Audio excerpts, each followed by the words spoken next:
Bien, quiero empezar contándole en esta mañana que hace unos años, hermanos, hace ya un tiempo, tuve la oportunidad de reencontrarme,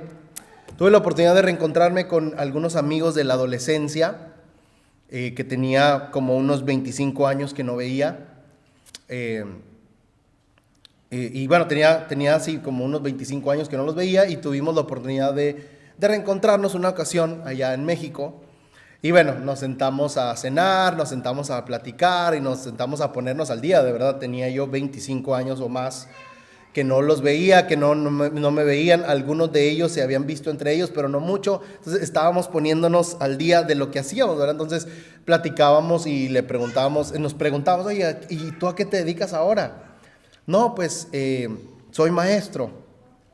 Y tú, no, pues yo soy ingeniero. Y tú, no, pues yo soy luchador, ¿verdad? No, pues yo que imito a Juan Gabriel, ¿verdad? Cosas así. Aunque no lo crea, tengo un amigo de ellos, es imitador de Juan Gabriel. Estábamos muy sorprendidos todos, ¿verdad? Porque él decía, no, yo soy imitador de Juan Gabriel en este restaurante. Wow, bueno, se dedica a imitar a Juan Gabriel. Y bueno, cuando llegan y me preguntan a mí y me dicen, oye, ¿tú a qué te dedicas?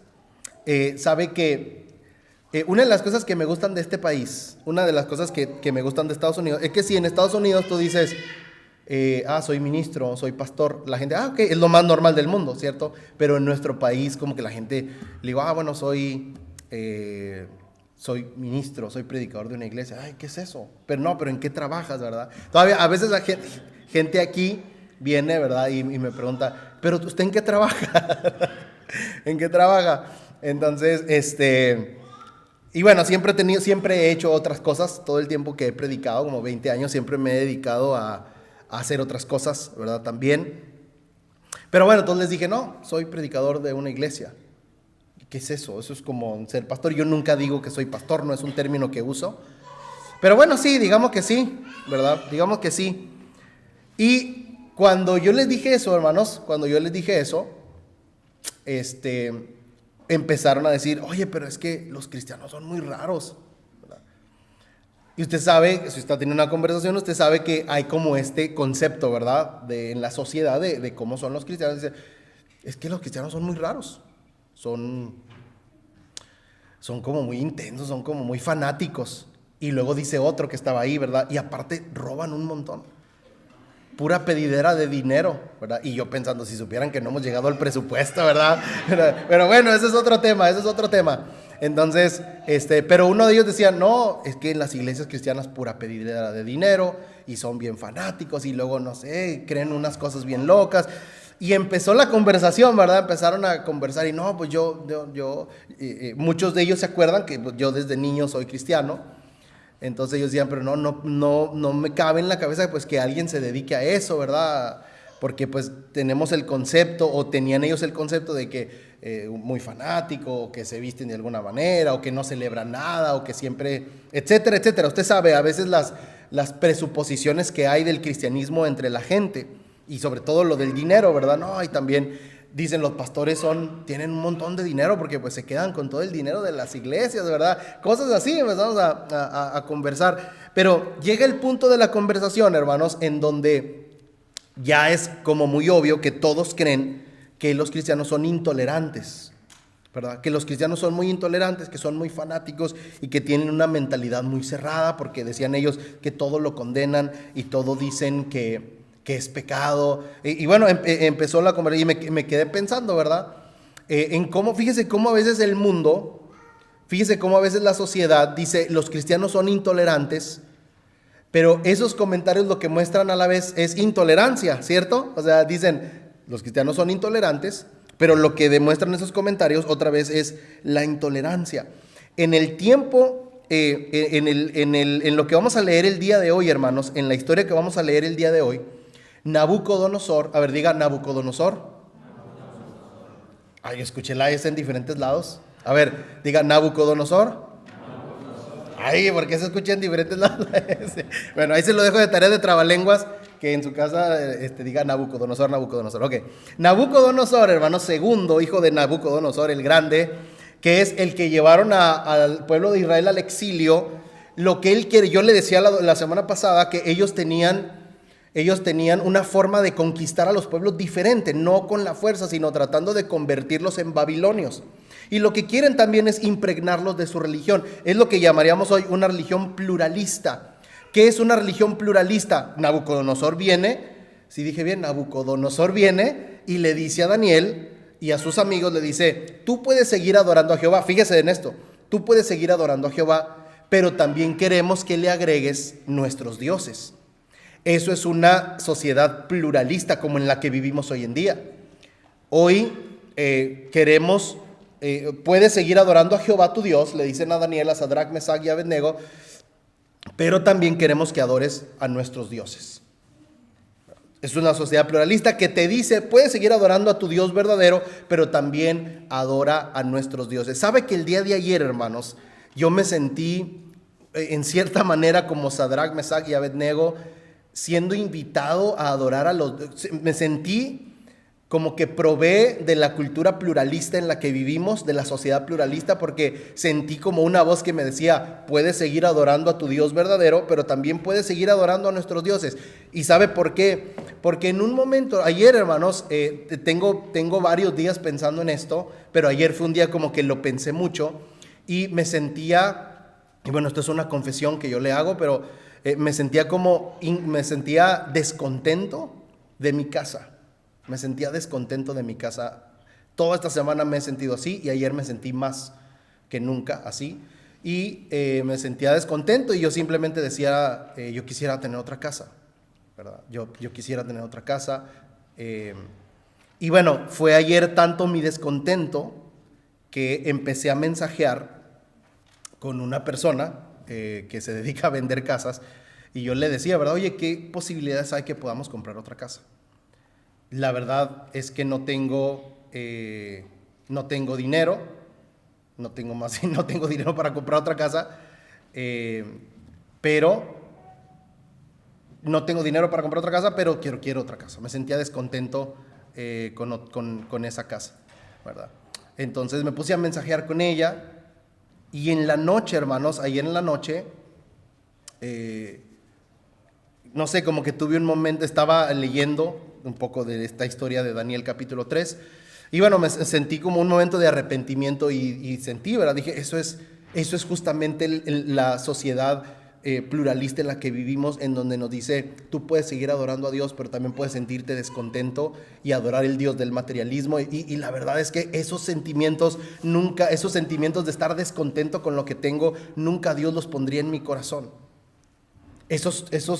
Yo pude reconocer ayer que esos pensamientos Dios no los había puesto en mi corazón, sino que Satanás los había puesto en mi corazón. Dios nunca me va a hacer sentir descontento con lo que yo tengo y no quiere decir que querernos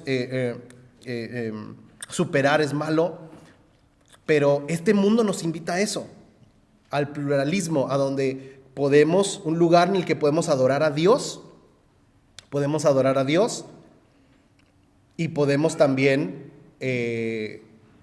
servir a otros dioses, como al Dios del materialismo, en donde estamos pensando, es que yo quiero más, es que ya tengo un carro, pero ahora quiero otro, y yo tengo un celular y ahora quiero otro. Eso es idolatría, hermanos, y eso es un Dios que el Satanás nos quiere invitar a servir constantemente, ¿verdad? Entonces, eso es lo que le pasaba a Daniel, ¿verdad? Lo acusaban, y a sus amigos, lo acusaban de intolerante. Y mire lo que sucedió en la historia. Abra conmigo su Biblia, Daniel capítulo 3. Daniel capítulo 3. Le invito a que abra su Biblia. Si trae su Biblia, ábrala por favor. Capítulo 3, versículos del 1 al 3.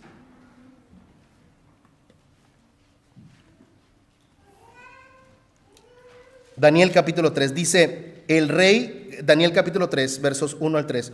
Dice, el rey Nabucodonosor hizo una estatua de oro que medía 27 metros de altura y 2,5 metros de ancho, y la levantó sobre la llanura de Dura, en la provincia de Babilonia. Luego envió mensajes a los altos funcionarios, autoridades, gobernadores, asesores, tesoreros, jueces y magistrados, y a todos los funcionarios provinciales para que asistieran a la dedicación de la estatua que había levantado. De modo que todas estas autoridades vinieron y se pusieron de pie ante la estatua que el rey Nabucodonosor había levantado. Vamos a detenernos ahí y déjeme le digo que esta es Babilonia. Por eso nuestra serie se llama Babilonia. Cómo vivir en un lugar como Babilonia, en donde tratamos de seguir a Dios en un mundo donde no lo sigue, donde no lo conoce. Y lo que sucede en Babilonia, hermanos, es la invitación a adorar a otros dioses. ¿Sí me sigue? La invitación a adorar a otros dioses, ¿verdad? Constantemente, y es una sociedad pluralista, tolerante, entre comillas, que nos dice: puedes seguir adorando a Jehová, puedes seguir yendo a la iglesia, puedes seguir leyendo la Biblia, pero también ven y adora a estos otros dioses. Eso es lo que les están diciendo a ellos, lo que acabamos de leer. Levanta a Nabucodonosor una estatua e invita a todos los invita a participar. Entonces la persona que dice: yo no participo de eso, es intolerante. ¿Ve cómo son los cristianos? ¿Se fija cómo son cerrados? ¿Se fija cómo son fanáticos porque no adoran a los dioses?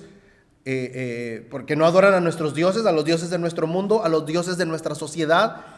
Y se fija que las acusaciones, hermanos, esas acusaciones de: ve cómo son los cristianos, que tienen mente cerrada, que son intolerantes, también están llenas de intolerancia. ¿Se fijan eso? Entonces, ¿qué aprendemos de esta historia?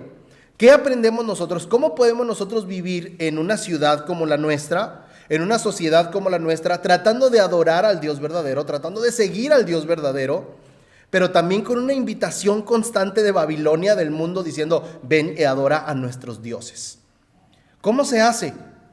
¿Se les condena? ¿Se les señala? ¿Cómo se hace? Y bueno, quiero que esta historia nos dé 3 cosas que vamos a ver brevemente en esta mañana. Esta historia nos va a dar 3 cosas, porque la semana pasada veíamos cómo dar testimonio de Cristo y dijimos: rompiendo la burbuja. Como cristianos, Dios no nos pide vivir en una burbuja de santidad, sino vivir en Babilonia para dar testimonio de Cristo. ¿Se acuerda? Hoy la pregunta es: ¿cómo le decimos que no a los dioses de Babilonia? ¿Y cómo le decimos que sí al Dios verdadero? ¿Qué tal si nos dicen intolerantes? Bueno, 3 cosas que vamos a ver en esta historia. 3 cosas brevemente. ¿Está listo? ¿Está dormido? ¿Quieres saber las 3 cosas? Ok. Número 1, hermanos, lo que encontramos aquí en el pasaje. Número 1, fíjense bien en esto: la intolerancia no se combate con más intolerancia. La tolerancia no se combate con más intolerancia. ¿Qué quiere decir esto? El cristiano verdadero es tolerante. El cristiano verdadero es tolerante. Mire el versículo 16, yo se lo voy a leer si lo tiene ahí. Dice: Sadrac, porque bueno, la invitación a adorar a los dioses es para todos, e incluye a Sadrac, Mesach y Abednego y a Daniel. Verso 16: Sadrac, Mesach y Abednego contestaron: oh rey Nabucodonosor, no necesitamos defendernos delante de usted. Porque viene Nabucodonosor y dice: ¿ustedes por qué no adoran a la estatua que levanté? Ellos dicen: no lo vamos a hacer. ¿Pero por qué no? Y mire cómo hablan con respeto. ¿Se fija el respeto, hermanos? Dice el verso 16: oh rey Nabucodonosor. Entonces ellos, hermanos, no pierden el respeto. Un cristiano verdadero que enfrenta la idolatría es un cristiano tolerante que habla con respeto. ¿Es fácil responder con respeto cuando uno se siente atacado, hermanos? ¿Es fácil responder con respeto? No es fácil. ¿Qué haríamos nosotros si estuviéramos en el lugar de Sadrac y Abednego, donde nos están señalando y nos están diciendo: ustedes no adoran a nuestros, adoren al suyo, pero también al nuestro, no sean mente cerrada, no sean intolerantes? Y ellos dicen: imagínense ese momento, ¿cómo responderíamos nosotros? ¿Cómo respondería yo? ¿Cómo respondería usted sintiéndonos acusados de intolerantes y de mente cerrada por no querer adorar a los dioses de Babilonia? Y la forma de hacerlo, hermanos, no es que ustedes son unos paganos incircuncisos, ustedes no lo entienden, van a arder en el infierno. ¿Eso les dice Daniel? ¿Sí? Daniel les dice: oh rey, usted no deja de ser mi rey. ¿Se fijan eso, hermanos? Me gusta cómo le dice rey. Y le dice: oh rey Nabucodonosor. Oh rey Nabucodonosor. No tenemos nada para decirle. Responder a momentos, responder, hermanos, de manera respetuosa en momentos así es difícil. Yo recuerdo mucho, hermanos, cuando mis hermanas y yo crecimos un poco más. Recuerdo recuerdo que veíamos algo que nos perturbaba mucho, era ver que la gente criticaba a nuestro papá. Ver que la gente criticaba a nuestro papá y después la gente venía y le hablaba y él le respondía con mucho amor y con mucho respeto. Y mis hermanas y yo nos perturbábamos mucho, ¿verdad? Y le decíamos, ya estábamos más grandes, y le decíamos, ¿por qué les hablas así como con tanto respeto y con tanto cariño? Y él siempre se reía y decía, bueno, es que a mí no me afecta eso. Y nosotros ardíamos de ira, ¿verdad? Porque sabíamos que ciertas personas o alguna persona lo había criticado o lo había... yo me acuerdo mucho de una vez, yo creo que mis hermanas se deben acordar de esto también, me acuerdo mucho de una vez que sabíamos que alguien había estado criticando a mi papá y un día llamó a la casa y yo creo que yo le respondí el teléfono, ¿verdad? Y decía, no, es que quiero, no está tu papá, que necesito un favor de tu papá. Y necesito no sé qué, no sé qué, no sé qué. Y yo decía, no, ¿cómo es posible? Y entonces mi papá contestaba el teléfono y decía, ¿qué necesita? No, tal cosa. Ah, sí, cuente con eso, venga mañana por eso. Y yo me quedaba y yo decía, ¿cómo le puede responder así a la gente? ¿Cómo? Porque, hermanos, un cristiano verdadero, y eso es algo que yo aprendí de él, responde con tolerancia y no con falta de respeto, ¿verdad? El cristiano, fíjese bien en esto, un cristiano verdadero responde con lealtad ante Dios, lealtad a Dios, pero lealtad a Dios no significa falta de respeto a los demás. Responde con lealtad a Dios, pero también con amor y con respeto, aún en las diferencias. ¿Se fijan eso, hermanos? Lo amoroso no nos quita lo valiente. Entonces, lealtad a Dios y respeto a los demás. ¿Qué es lo que hace aquí? Ellos responden con tolerancia. Incluso, fíjense bien en eso, incluso cuando nosotros escuchamos algo pecaminoso en el mundo, con lo que no estamos de acuerdo, la forma de abordar eso es faltando al respeto. ¿Sí o no? Fíjese, hace un tiempo, se me da que está dormido. ¿Está conmigo? Dígame. Ok, sí está conmigo. Hace un tiempo, hermanos, hace ya como unos 2 o 3 años, estábamos en un consultorio, estaba yo llevando a mi niña, a Zoe, a consulta del médico, y estábamos ahí, y no sé si se ha fijado, pero algunos consultorios ponen alguna publicidad. Ponen publicidad, y había una publicidad así electrónica que estaban pasando varios anuncios, y en una de ellas salen 2 personas del mismo sexo dándose un beso, ¿verdad? Y pasó eso, y mi hija lo vio, y inmediatamente volteó así a verme, ¿verdad?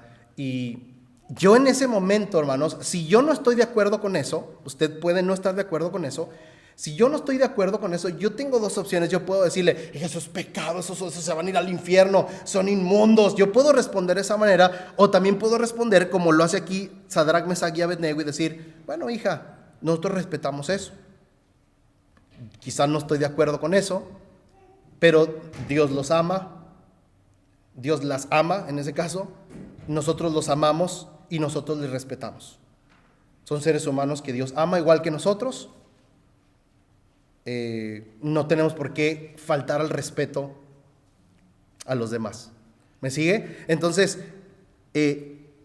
la solución, hermanos, no es que no veamos Buzz Lightyear. La solución es verla y hablar de eso. ¿Sí me sigue? La solución es verlo y explicar. Porque acuérdense el domingo pasado, no vivimos en una burbuja. Y la solución no es la intolerancia y decir, es que esos son pecaminosos, ¿verdad? Se van a ir al infierno. Eso no es la solución, porque la intolerancia no se combate con más intolerancia. El cristiano verdadero es tolerante. Escuche bien esto, tolerante, la palabra tolerante no quiere decir que está de acuerdo con eso. La palabra tolerante no quiere decir que va a consumir esos valores. La palabra tolerante quiere decir que usted puede estar en desacuerdo, puede tener otros valores, puede tener otra perspectiva bíblica, pero va a respetar y va a amar. ¿Se fijan en eso? Va a respetar y va a amar. ¿Quién dice amén? Va a respetar y va a amar. Eso es lo que hacen ellos aquí. Ellos no los condenan, ellos no los juzgan. Claramente no están de acuerdo con ellos. Claramente no van a participar en eso, pero eso no quiere decir que los van a condenar. Entonces, el cristiano verdadero es tolerante. A veces pensamos que somos tolerantes y cuando empezamos a intercambiar ideas, se nota que no lo somos, ¿verdad? Tengo, no sé, 13, 14 años dando clases, hermanos, y siempre me llama la atención que en el salón de clase tocamos algunos temas. Y yo siempre le digo a los estudiantes, podemos diferir, podemos tener una perspectiva diferente. Justamente el jueves tenía yo un grupo en clase, y un grupo grande, un grupo numeroso, y empezamos a tocar un tema y se empezó a poner polémico el tema, y yo les dije, es que esta es mi postura, yo no creo eso que usted está diciendo. Y el estudiante me dijo, es que yo no creo eso que usted está diciendo. Y yo le dije, pero está súper bien, porque somos hermanos en Cristo, porque podemos seguir siendo amigos, no importa. Pero él claramente estaba molesto, ¿verdad? Entonces él decía, no, pero es que no. Y al final de la clase él decía como que, bueno, muchachos, yo solo quiero decirle algo a mis compañeros, tengan cuidado con estas enseñanzas. O sea, estaba muy molesto. Y a veces pensamos que somos abiertos, que somos tolerantes, hasta que se demuestra lo contrario, hasta que hay un punto. Pero tenemos el derecho de estar en desacuerdo con ciertas cosas, pero lo que necesitamos hacer es seguir amando y respetando. Entonces, número uno que vemos aquí en la vida de Daniel, de Sadrach, Mesach y Abednego, es que a pesar de que tenían sus convicciones y que estaban claramente en desacuerdo con la idolatría que pasaba aquí y que no iban a participar de ella, ellos fueron ¿cómo? ¿Ya se le olvidó cómo fueron? Tolerantes, respetuosos y amorosos, ¿verdad? Estar en desacuerdo no quiere decir que vamos a faltar el respeto. Es bien interesante, hermanos, cómo la gente demuestra sus desacuerdos y cómo la gente nos acusa de intolerancia, pero con intolerancia, ¿verdad? Hace poco, cuando se bautizó Susi y Gerardo en diciembre, ¿usted recuerda?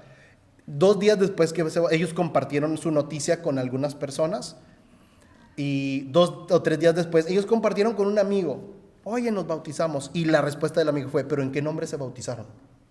Porque hay un nombre, una manera correcta de hacerlo y una manera incorrecta de hacerlo. Y me contestó Susi, oye, hermano, mira. Le digo, no importa eso, Susi. O sea, no importa eso. No te enganches en ese debate. La importancia es cómo Jesucristo ha llegado a tu vida. No te enganches en eso.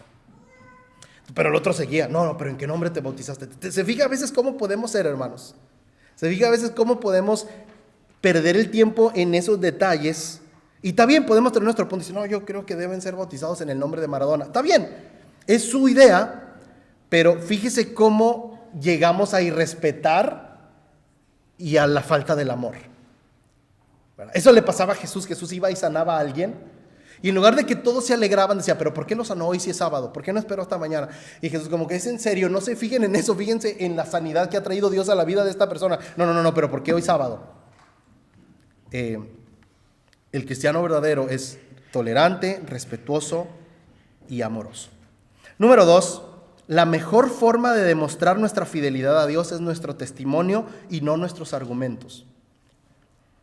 La mejor forma de demostrar nuestra fidelidad a Dios, como lo hicieron ellos, no son nuestros argumentos, no es que debatas. Es la vida, es nuestra vida, es nuestro testimonio. Déjame decirte, hermano, que la apologética, la defensa y los debates quizá tiene su lugar, tiene sus momentos. Hace tiempo estaba yo en un aeropuerto y tenía una playera que decía Escuela de Teología de Harding, que fue donde estudié.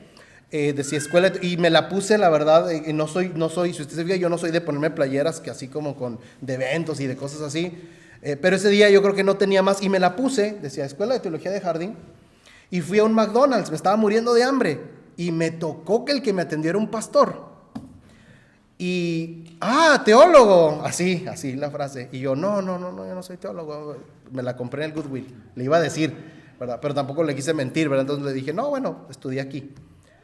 Y hasta se hizo así para un lado como para debatir, ¿verdad? Y yo, no. Entonces, entonces usted sabe teología. Y yo, bueno, estaba estudiando eso. Y bueno, era claro que el Señor quería debatir. Pero ¿cómo se llama su iglesia? ¿Pero usted en qué cree? ¿Pero cree en la Trinidad o no cree en la Trinidad? ¿Cree en el bautismo? ¿Qué es el bautismo de fuego perseguido? ¿Usted habla en lenguas o no habla en lenguas? Y empezó, ¿verdad? Entonces yo, bueno, Señor, mire, la verdad es que venía por el café. Gracias, Dios le bendiga, porque la mejor forma de mostrar nuestra fidelidad a Dios no es debatir, sino es a través de nuestra propia vida. Se lo repito, a lo mejor el debatir tiene su lugar. Es necesario, ¿verdad? Es necesario. En los últimos, ayer que estaba pensando en esto, pensé en los últimos 8 años, que es el tiempo que tengo viviendo en Memphis, ¿cuántas veces he tenido que debatir? Y solamente han sido 2 veces.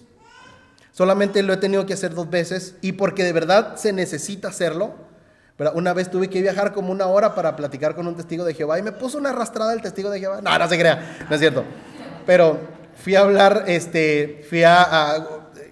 fue necesario, ¿verdad? Porque una hermanita de aquí estaba muy confundida y estaba como llevando y trayendo, hasta que dijimos, bueno, vamos a juntarnos a platicar. Si usted ha hablado con un testigo de Jehová, no hay manera que usted le gane. Son más necios que los de Herbalife. No hay manera que usted le gane a los testigos de Jehová. No hay forma. No, es imposible ganarles. Debatimos ¿cuánto, Valentina? Como 3 horas. Y hasta que les dije, bueno, miren, ¿saben qué? No llegamos a nada, quedamos peor que antes, ya nos vamos, ¿verdad? Entonces, tiene su lugar, hermanos, el defender la fe a través de los debates, pero yo le diría a usted que el 99% de las veces la mejor forma de defender nuestra fe es a través de nuestra propia vida. Si estamos en contra de algo, está bien, tienes derecho a estar en contra de algo, pero vive lo opuesto de una manera que brille tu luz. Por ejemplo, si usted dice, yo estoy en contra del matrimonio gay, está bien, usted tiene el derecho de hacerlo, pero entonces en tu matrimonio heterosexual demuestra la luz de Cristo. ¿Sí me explico, hermano? Entonces, no se ponga usted a decir, voy a darte 10 argumentos en contra del matrimonio gay. La mejor forma de argumentar es que seas feliz en tu matrimonio heterosexual. Si tú dices, yo estoy en contra de la igualdad, bueno, tienes derecho de opinar y de tener tus argumentos, pero entonces la mejor forma de defender eso no son los argumentos, es vivirlo y que la gente lo vea. Hace unos días, hace ya tiempo, no me acuerdo cuánto, pero Luis, Leo y yo estábamos platicando, debatiendo en cuanto a la crianza, ¿verdad? Estábamos ahí unos en contra de la crianza respetuosa, otros a favor de la crianza respetuosa, dando nuestros argumentos. Los 3 somos expertos en crianza, ¿verdad? Que tenemos hijos bebés, Leo y yo, y Luis no tiene hijos, entonces imagínense, 3 expertos en la crianza, debatiendo sobre la crianza. Y la verdad es que, bueno, tenemos derecho a tener nuestras posturas, pero la mejor manera de argumentar y de debatir es con el testimonio mismo, hermanos. Ellos, si se fijan, me encanta lo que dice en el verso 16, porque dicen, no presentaremos defensa delante de usted. Me encanta eso, hermano. ¿Por qué no presenta defensa? ¿Por qué no tienen nada que decir Sadrach, Mesach y Abednego? ¿Por qué no presentan? Dice, tenemos los argumentos de por qué no vamos a adorar a tu Dios. Y aquí vienen, mira, Éxodo capítulo 15 y Levítico capítulo 20. Ellos no hacen eso, ellos guardan silencio, pero dejan que lo que va a pasar a continuación, que es nuestro último punto, hable por sí solo. La mejor forma de argumentar, de debatir, es nuestra propia vida. Es nuestra propia vida. Déjame terminar este punto diciéndote que tus argumentos los pueden refutar, pero tu vida no la pueden refutar. Cuando lo que tú crees es demostrado con tu vida, nadie puede refutar eso, hermanos. ¿Sí me sigue? Si tú tienes un punto que crees firmemente, algún valor de la fe, alguien puede decir, no, y puede refutarlo, pero cuando tú lo has vivido y lo has demostrado, eso es irrefutable. La mejor forma de demostrar nuestra fidelidad a Dios no es con los argumentos y con los debates, es con nuestra propia vida. Y lo tercero que quiero que veamos, y lo último, es el Espíritu Santo nos va a acompañar y va a caminar con nosotros. Mira lo que dice el versículo 24. De pronto los echaron al horno de fuego, usted sabe la historia, los echaron al horno de fuego por no adorar a los dioses de Babilonia. De pronto, verso 24, Nabucodonosor se llenó de asombro, se puso de pie de un salto y exclamó a sus asesores, ¿no eran 3 los hombres que atamos y arrojamos dentro del horno? Sí, su majestad, eran 3. Versículo 25, miren, yo veo 4 hombres desatados que caminan en medio del fuego sin sufrir. Déjame decirte, hermanos, que si tú crees en Dios, crees en el Señor Jesucristo, y vives o tratas o luchas por vivir conforme a sus preceptos, vas a ser echado al horno de fuego. Eso es parte del presupuesto. Si tú crees en el Señor Jesucristo, con fidelidad vas a ser echado al horno de fuego. Déjame decirte algo sobre mi vida. A mí nunca alguien que no es cristiano me ha echado al horno de fuego, pero otros cristianos me han echado al horno de fuego. Nunca he experimentado intolerancia religiosa de parte de un mundano, si quiero llamarle así, no es mi palabra favorita, pero sí he sido enviado al horno de fuego por colegas predicadores y por otros cristianos. Y seguramente te ha pasado a ti y te seguirá pasando a ti. Porque ser cristiano viene con el presupuesto, serás echado al horno de fuego. Pero este punto número 3, lo que yo quiero que recordemos es que el Espíritu Santo camina con nosotros. El Espíritu Santo camina con nosotros. ¿No te parece increíble, hermanos, que hay 3 en el horno de fuego, pero Nabucodonosor, ¿cuántos veía? 4. Porque Dios los acompañaba. Los comentaristas debaten si es Dios o si es el Hijo o si es el Espíritu Santo, no importa quién sea, pero Dios está presente ahí. El Espíritu Santo camina con ellos. Esto es un consuelo que yo quiero que guardes en tu corazón el día de hoy, que cuando nosotros estemos en lo más feo del horno de fuego, porque si lees con cuidado lo habían calentado 7 veces más de lo normal, cuando estés en lo más horrible del horno de fuego, hay alguien que a lo mejor tú no puedes ver, pero que la gente sí va a poder ver, el Espíritu Santo. Y la gente va a decir: yo pensé que estaba solo, pero hay alguien que lo acompaña. Pensé que eran 3, pero en realidad son 4. En realidad son 4. Entonces, esta fotografía en donde eran 3, pero ahora son 4, nos recuerda que el Espíritu Santo camina con nosotros. Y déjame darte un detalle, y con esto termino, que a lo mejor es insignificante, pero me llamó mucho la atención. Dice el versículo 27 que cuando salieron no olían ni siquiera a humo. Versículo 27 dice: salieron del horno de fuego y no olían ni siquiera a humo. Hermano, usted hace unos tacos dorados y usted huele a aceite. ¿Sí o no? El que asa la carne huele a carbón toda la noche. Nadie se quiere sentar. Yo antes decía: ¿por qué no se sientan conmigo cuando hacemos carne asada? Como yo aso, yo huelo a carbón, ¿verdad? No, es broma. Pero usted hace la carne y huele a carbón. Usted hace la fritanga y usted huele a fritanga. Y dice aquí ellos, hermanos, que salieron del horno de fuego y no olían a humo. Y yo de verdad pasé un tiempo considerable pensando: ¿qué significa eso? Porque la Biblia, cuando incluye esos detalles, siempre es por algo. La Biblia no da detalles periféricos solo porque sí. ¿Por qué la Biblia dice que no olían a humo? Y yo creo, hermanos, que lo que quiere decir el texto bíblico es que no quedó ni rastro del sufrimiento que habían pasado. No quedó ni el olor a humo. El Señor les libró completamente. Quedaron limpios totalmente. ¿Qué significa salir del horno y sí oler a humo? Quizá ya salí del horno, pero no lo puedo olvidar. Y sigo recordándome: es que yo me echaron al horno. Y pasan los años y todavía sigo: es que me echaron al horno. Y es que me echaron al horno.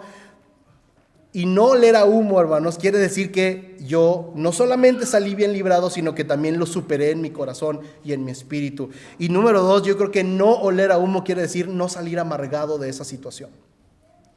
Que el Señor no solamente libró mi cuerpo del fuego, pero que libró mi corazón de esa situación horrible.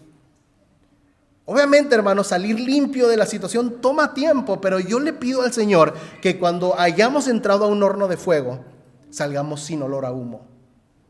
No huela a nada, que no quede rastro de ese horno horrible, que nuestro corazón también sane, que sigamos nosotros adelante con nuestra vida. Entonces, recuerda esto: Babilonia está lleno de hornos de fuego. Babilonia está lleno de ídolos que no son el Dios verdadero y que quieren distraerte de tu relación con Dios. Recuérdalo siempre. Y que a veces se presentan en una forma positiva: supérate, véndele tu alma al diablo para tener más, cosas así que a lo mejor pueden parecer positivas, pero son ídolos. Y el cristiano verdadero dice que no. Pero número 1, es tolerante. Número 2, demuestra su fidelidad con su vida. Y número 3, siempre se acuerda que en el horno de fuego el Espíritu Santo le acompaña. Le pido al Señor en esta mañana que las veces que tú hayas entrado al horno de fuego, por tu fe, por tu fidelidad o simplemente por las dificultades de la vida, que salgas limpio de ahí. Que salgas limpio de ahí.